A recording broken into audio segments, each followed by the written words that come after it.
guys! Welcome back sa aking channel. So sa video na to, isi-share ko sa inyo kung pwede nga ba maglaro ulit ng Puppy Keep kapag nakuha na natin ang ating free gift dito nga sa Puppy Keep. Kaya naman kung interesado kayo sa video na to, tara natin umpisahan na natin. So as you can see guys, yung sa akin 99.9% at ngayong gabi nga ay makukuha ko na ngayong free gift na to na makeup na nagkakahalaga ng 600 plus.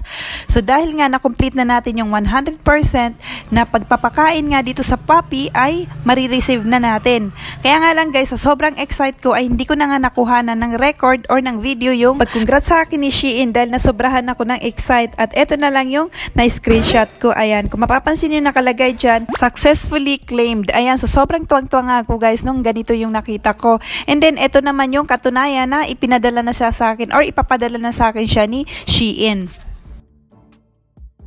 Ayan, kung makikita nyo nakalagay dyan, processing, and then yung nakalagay sa my order ay free gift, okay? So, free gift lang siya, hindi natin siya binayaran or wala tayong babayaran. At ganun din dito sa may actual price, kung mapapansin nyo nakalagay dyan, 0. So, wala rin tayong babayaran na kahit na piso. So, eto na guys yung exciting part na gusto malaman ng halos lahat, kung pwede daw ba ulit maglaro kapag nakakuha na tayo ng gift or na-receive na natin yung free gift dito nga kay Puppy Keep. So, ang sagot dyan ay yes. Yes guys, pwede pa ulit kayo maglaro ng Puppy Keep kahit na na-receive or natanggap nyo na ang inyong gift. Pwede pa kayo ulit maglaro ng panibago. So, kung mapapansin nyo, yung sa akin, nakuha ko na yung makeup at ang sunod ko naman na gustong makuha is itong Tupperware. So, ayan, kung mapapansin nyo, nakalagay na dyan. At actually, ni-record ko na yan kung paano ko siya pinili or paano ko siya nilagay ulit dyan. Pero, hindi ko guys makita kung nasaan yung record ko. Kaya naman, hindi ko tuloy na ipakita sa inyo. Pero yes guys, legit na pwede pa kayo ulit maglaro. So, ayan guys, yung panibago kong